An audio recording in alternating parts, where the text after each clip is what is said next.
Hello everyone and welcome back to my channel. आज आहे धनत्रयोदशी आणि मी तुमच्याबरोबर आहे ना, मी जशी सिंपल धनत्रयोदशीची पूजा मांडते ना तशी तुम्हाला दाखवणार आहे। मी काय खूप असं पूर्ण विधिवत मला माहिती नाही आहे, तसं तर आपल्या मनात भाव असले पाहिजे, बस एवढंच असतं।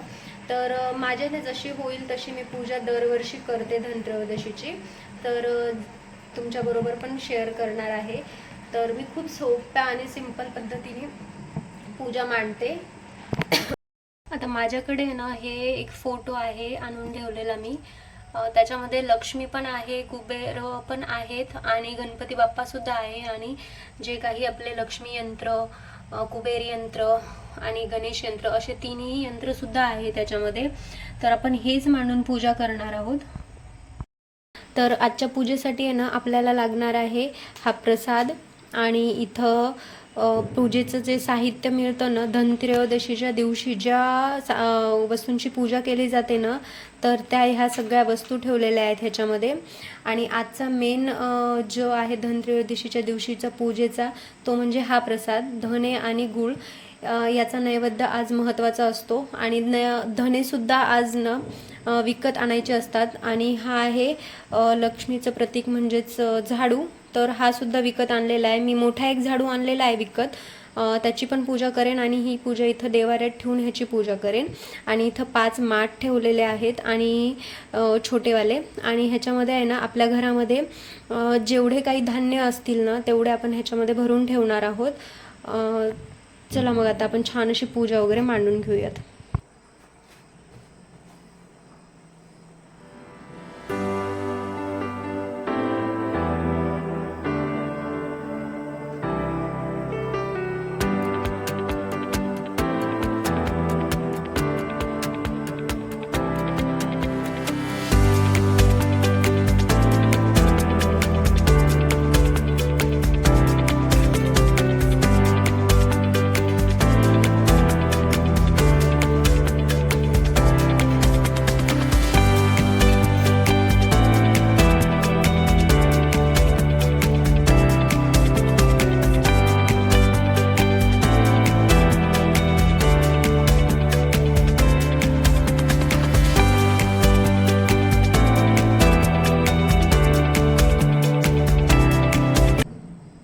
पूजेचा टाइम होत चाललेला आणि त्याच्यामध्ये पूजेचं सामान आणण्यासाठी मार्केटला जाणं आणि परत सामान घेऊन येऊन पूजा मांडायला घेतली मी।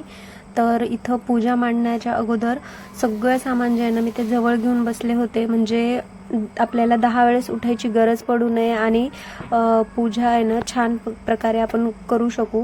तर इथं मी सगळ्यात पहिले एक दिवा लावून जे पूजेची सुरुवात करतात ना, ती दिवा लावून पूजेची सुरुवात केली। आणि त्यानंतर हे जे या 5 माठांमध्ये आहे ना आपल्या घरामध्ये जेवढेच काही धान्य असतील, म्हणजे मूग, मटकी, गहू, तांदूळ, सगळं तुमच्याकडे जे जे असेल ना ते या 5 मध्ये भरून घ्यायचं आणि पूजेमध्ये मांडून घ्यायचं। आणि माझ्याकडे हा फोटो आहे ना तो सुद्धा मी ठेवून घेतला आहे। ह्याच्यामध्ये धन्वंतरी मीन्स धनचे देवता, तर कुबेर देवता सुद्धा ह्याच्यामध्ये आहेत, तर मी आज ह्याचीच पूजा करणार आहे।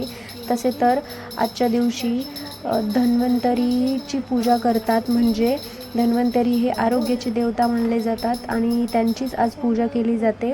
आणि ही पूजा जी आहे ना ही आपल्या चांगल्या आरोग्यासाठी केली जाते, म्हणजे सगळ्यात महत्त्वाचं जे असते ते आपलं आरोग्य, आणि त्यासाठीच ही पूजा केली जाते।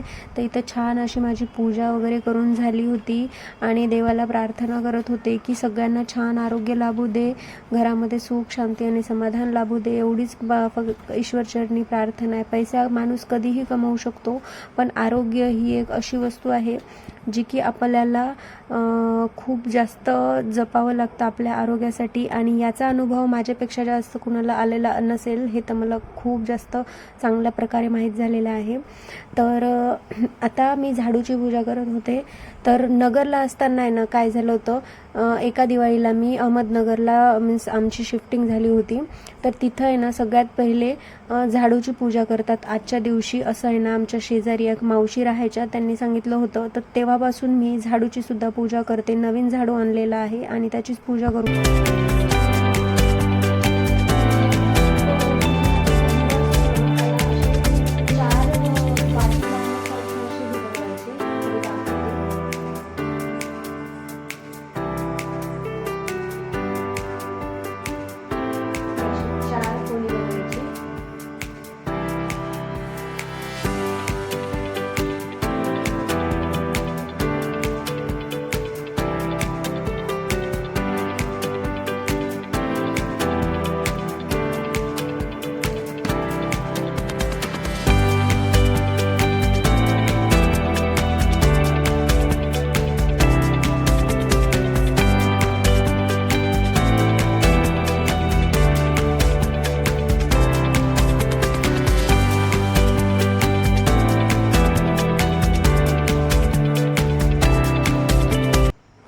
आता माझी पूजा वगैरे सगळं झालेलं होतं आणि त्यानंतर आहे ना यमदीप पूजन करण्यासाठी घेतलं मी.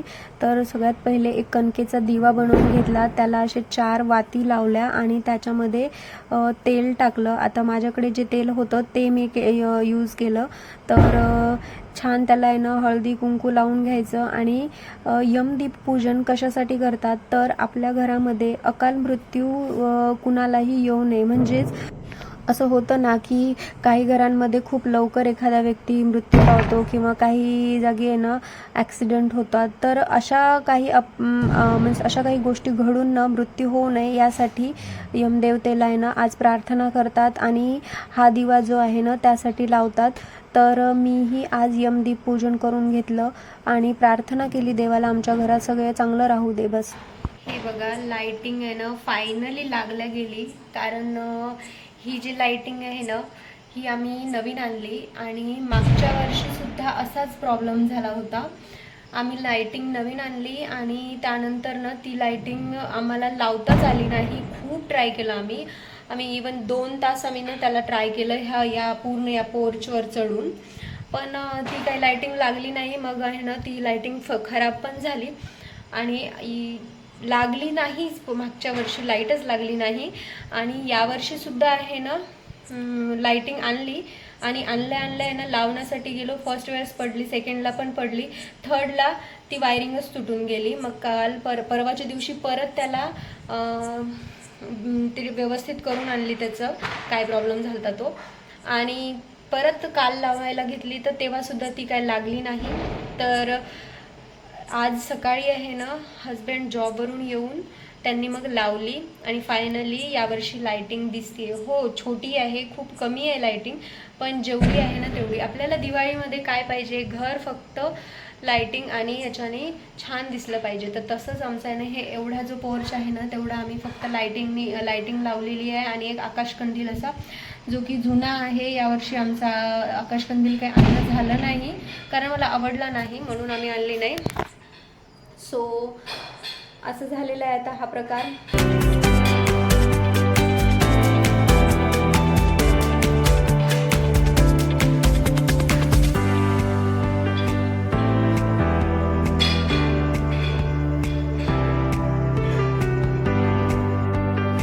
चला तर मग आता आपली धनत्रयोदशीची पूजा आहे ना अशी छान प्रकारे पार पडलेली आहे.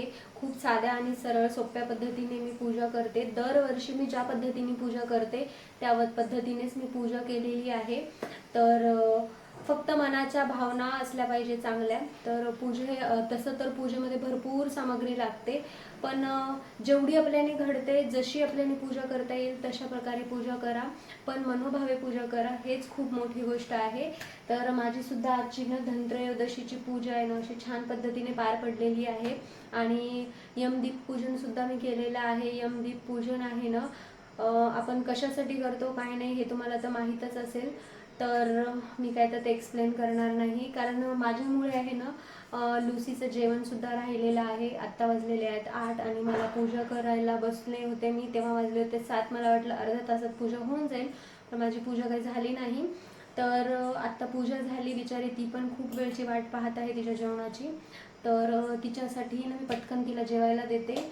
आणि इथं आपलं दूध पण गरम व्हायला ठेवलं मी, कारण सकाळी जे दूध आणलं होतं ना तर ते फुटलं. तर मग त्याचं आता मी पनीर बनवायला ठेवलेलं आहे. तर पनीर कसं होतं काय नाही ते उद्याच्या व्हिडिओमध्ये तुम्हाला नक्की सांगेल. तर चला, हे बघा तिला भूक लागलेली आहे, ती वाट पाहत बसलेली आहे. चल चल.